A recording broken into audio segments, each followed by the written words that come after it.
रमजान के जाने का गम है, लेकिन अल्लाह ताला ने ईद रख दी, अब खुश हो। अब बहुत से लोग खुशी नहीं हो पाते, या फिर खुश होते हैं तो वो सब कुछ पिछला उड़ के चला जाता है, कहीं और हाथ से छूट जाता है। ऐसे में क्या करना है, कहाँ आके रुकना है, अपने अंदर किस तरह तवाजुन पैदा करना है कि खुशी के मौके पर खुश भी हों और साथ तकवा भी पकड़े रखें, वो भी ना चला जाए, और फिर खुशी में इतनी दूर तक ना चले जाए कि बाकी सब कुछ भूल जाए। वलितुकमिलुल इद्दता वलितुकब्बिरुल्लाह अला मा हदाकुम वलअल्लकुम तशकुरून। ये है ईद का पैगाम, ये है ईद के बारे में। देखिए कि जब गिनती पूरी हो जाए ना, वलितुकमिलुल इद्दता, गिनती पूरी करो, वलितुकब्बिरुल्लाह, ईद के दिन सुबह सुबह तकबीरें पढ़ो, अला मा हदाकुम, रमजान में जो हिदायत मिली, कुरान की नेमत मिली, यानी हर बशर पर किसी न किसी तरह कुछ न कुछ इस रमजान की बरकत से असर जरूर होता है, किसी पे ज्यादा किसी पे कम, लेकिन हर एक को कुछ न कुछ हिस्सा मिल जाता है। कोई तरावी में सुन लेता है, कोई कहीं सुन लेता है, कोई किसी तरह कोई किसी तरह। तो ये जो अलामा हदाकुम है, ये खुसूसी तौर पर इस कुरान की नेमत के मिलने के जिक्र पर है ना। इसी आयत के शुरू में जो है हुदल लिन्नासि व बय्यिनातिम मिनल हुदा, दोबारा फिर हिदायत की बात, वल फुरकान, यानी एक तो तुमने रोजों की गिनती पूरी कर ली, दूसरे तुमने कुरान से ताल्लुक के साथ हिदायत हासिल की या नेकी में आगे बढ़े, तो अब ईद के दिन क्या करो, अल्लाह की बड़ाई बयान करो और शुक्र अदा करो, मुंह बसोर के नाशुक्री ना करो। क्योंकि बहुत से लोग ईद के दिन में आज तो दिल ही नहीं लग रहा, रोजा ही नहीं है, क्या ईद उदासी लेकर आई है, ऐसी बातें करते हैं। ऐसी बातें नहीं करनी चाहिए। कितना बड़ा इम्तिहान है ना, पूरी रूहानियत में डूबे हुए होते हैं। अब अच्छे कपड़े पहनो, अच्छा खाना पकाओ, घर सजाओ, ईद पढ़ने जाओ, मुलाकातें करो, मेहमानों को सर्व करो। वो क्या हुआ, मैं सुबह उठती थी, क्या रूटीन थी, क्या सुहाने दिन थे, सब गुजर गए, सोग मना रहे बैठ के। बहुत से रिलीजियस लोग, दीनदार लोग जब दीन का ये नमूना पेश करते हैं तो घर वाले भी ऑफेंड होने लगते हैं और रिश्तेदार भी परेशान होने लगते हैं। फिर वो कहते हैं तौबा हमारी ऐसे दीन से जो हम इसके करीब आए, ये तो मालूम नहीं क्या अजीब मखलूक बन गए। और फिर हम खुद रूहानियत में डूबे होते हैं तो बच्चों का हक भी मार देते हैं, उनको भी कपड़े नहीं बना के देते, या उनको भी मेहंदी नहीं लगाते। ये नहीं करना। ईद को ईद समझना है। अगर आप देखें कि इस्लाम में खुशी मनाने का जो तसव्वुर है वो क्या है, मोमिन के लिए कोई गम ऐसा गम नहीं दुनिया का कि जिसमें वो डूब कर बाकी अल्लाह के फराइज भूल जाए। कोई खुशी ऐसी खुशी नहीं कि जिसमें वो अपने रब को भूल जाए, जिसमें अपनी जिम्मेदारियों को भूल जाए। हमारी ईद भी रब की रजा के ताबे है ना। वो कहता है अब खुश हो जाओ, तकबीरें पढ़ो, शुक्र अदा करो, खाओ पियो, रोजा रखना आज मना है। यानी ईद का दिन वो दिन है कि जिसमें रोजा रखना बाय ऑर्डर मना है, नहीं रख सकते रोजा। वरना मेरे ख्याल हम में से आधे लोग तो जरूर ही रख लेते कि नहीं छोड़ सकते, आज इतनी आदत पड़ी हुई है वो।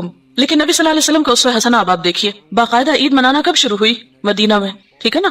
मदीना के हालात कैसे थे, 10 साल मदनी जिंदगी के कैसे गुजरे आप सल्लल्लाहु अलैहि वसल्लम पर। कोई साल है जिसमें जंग ना हुई हो। अगर हम ये कहें या हमारे खतीब हजरात ये कहें कि देखो उम्मत मुस्लिमा पर क्या गुजर रही है, फलस्तीन पे क्या गुजर रही, कश्मीर पे क्या गुजर रही, और तुम ईद मना रहे हो बैठ के, क्या हक पहुंचता है तुमको ईद मनाने का, तो क्या जवाब देंगे आप? कहेंगे हाँ वाकई कोई हक नहीं हमको पहुंचता। नबी सल्लल्लाहु अलैहि वसल्लम ने मदीना में हर साल ईद सेलिब्रेट की, हालांकि मुसलमान तकलीफ दे तरीन हालात से गुजरते थे। असल में ये जो इताअत का कॉन्सेप्ट है ना, सर तस्लीम खम कर देने का, अल्लाह ताला आपका हुक्म है, इस वक्त मैं खुश हूँ, अच्छे कपड़े पहनूं, मैं खुश हूँ, अपनी मर्जी के खिलाफ जाना है ना, यही तो इताअत है। रातों को रो रहे हैं, क़यामुल लैल में रो रहे हैं, दुआएं मांग रहे हैं, सजदों में पड़े हुए हैं, और अगली सवेरे उठ के हंसो मुस्कुराओ, ये क्या बात हुई, कितना मुश्किल है। यही तो इस्लाम है। इज़ क़ाला लहू रब्बुहु अस्लिम क़ाला अस्लमतु लिरब्बिल आलमीन। आप इस कैफियत से इसमें लाते हैं, मैं आ रहा हूँ। यही तो नफ्स का इम्तिहान है। आपको पता है कि जो काम भी इंसान ज्यादा करने लगता है ना, उसमें नफ्स को लज्जत आने लगती है। आप कोई भी काम जब शुरू करते हैं, मतलब कुरान पढ़ना शुरू करते हैं, आपको मुश्किल लगता है, जब पढ़ने लगते हैं आपको मजा आने लगता है, फिर आसान होने लगता है, फिर वो नफ्स के लिए राहत बन जाती है, फिर इंसान बड़ा खुश होने लगता है उसमें। अब साथ ही क्या हुक्म आ जाता है, बस काफी, एतदाल, हद खत्म, रुक जाओ। अब इंसान का दिल कहता है नहीं नहीं, मेरा नफ्स तो उसी से चिमटा हुआ है, फिर नफ्स की इबादत तो नहीं करनी, नफ्स की बंदगी तो नहीं, अल्लाह की बंदगी। अब किसी और चीज का तकाजा दूसरी तरफ बुला रहा है, हमारे बड़ा मुश्किल है भाई। तो अगर नबी सल्लल्लाहु अलैहि वसल्लम के हालात आप देखें तो जितनी तकलीफें आप पर गुजरी हैं किसी इंसान पर नहीं गुजरी, लेकिन किसी एक ईद के दिन को भी यौम सौक डिक्लेयर नहीं किया गया। आप देखें जंगे खंदक के मौके पर, जबकि इतना खौफ था मदीना में कि लोगों को रफ़ा हाजत के लिए बाहर जाने में मुश्किल हो रही थी। ग़ज़वा अहज़ाब के हुनालिक इब्तुलियल मुअमिनूना व ज़ुलज़िलू ज़िलज़ालन शदीदा इज़ बलगतिल क़ुलूबुल हनाजिर व तज़ुन्नूना बिल्लाहि ज़ुनूना।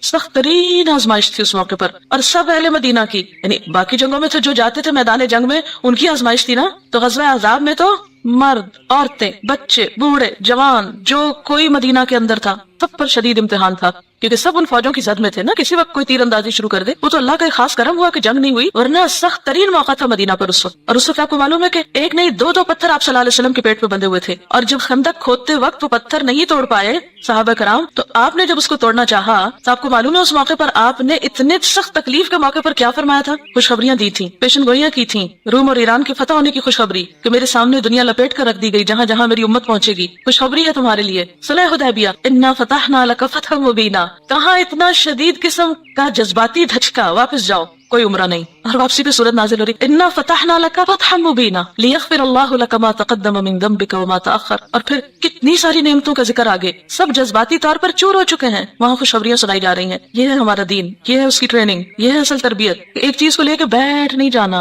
आप देखिए कि आप सल्लल्लाहु अलैहि वसल्लम से बढ़कर क़यामुल लैल किसी का होता था? आपसे तवील नमाज किसी की होती थी? आपसे ज्यादा तवील सजदे किसी के होते थे? तवील रुकू किसी के होते थे? नहीं।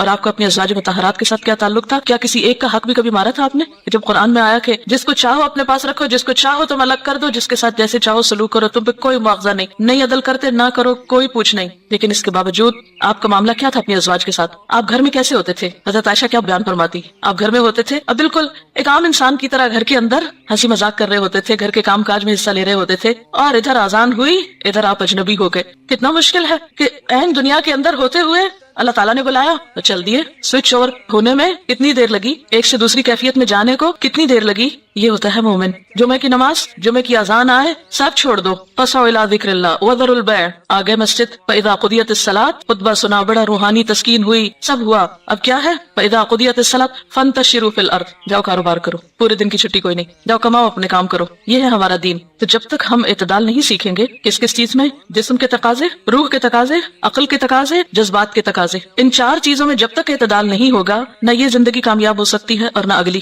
कामयाब होना है तो इन चार चीजों के तकाजों में बैलेंस कायम करना है। पहली चीज है जिस्म के तकाजे। अब मजीद आप खुद भी गौर कर सकते हैं, हल्की हल्की आपको राह दिखाती हूँ सोचने की, फिर आप मजीद खुद सोचते रहिए। जिस्म के तकाजे, ना तो अपने आप को इतना भूखा रखें कि आपकी कमर टूट जाए, उठ के बैठना महाल हो, रंग पीला हो जाए और इतने लागर नजर आए, ना सोए, ना खाएं, ना पिए कि आप किसी काम के लायक न रहे। ये नहीं हमारा दीन सिखाता हमें। इतना खाओ, इतना आराम करो कि जिससे तुम एक ताकतवर इंसान होकर काम कर सको। इसी तरह अकल के तकाजे या अकल की जरूरियात, अकल की डिमांड, कि इंसान अपनी अकल को, इंटेलेक्ट को मुसलसल जला बख्शे। जिस्म की ताकत के लिए इंसान खाता पीता है, अकल की तरक्की, उसके लिए क्या करो? इल्म, इल्म का हुसूल, रीडिंग, इल्मी मजालिस में बैठना, उलमा के पास बैठना, ये अकल को जला बख्शता है। अब देखिए इंसान की जज्बात की तस्कीन कहाँ कहाँ से होती है? जिसमें खून के रिश्ते भी हैं, जिसमें दोस्त भी हैं, जिसमें यानी बहुत सी चीजें इंसान के जज्बात को सेटिस्फाई करने के लिए होती है ना। लेकिन इन सब के अंदर फिर एक इत्तेदाल। अब रूह रह गई, रात हो गई, सो लिए, फिर उठ जाए पिछले पैर, खड़े हों अल्लाह के हुजूर, पढ़े कम अज कम 2 रकतें, लंबी रकत पढ़े, लंबा क़याम करें, जितना ज्यादा लंबा हो सके, और अगर हो सके तो जितना लंबा क़याम किया उससे निस्फ रुकू करें, तवील रुकू करें,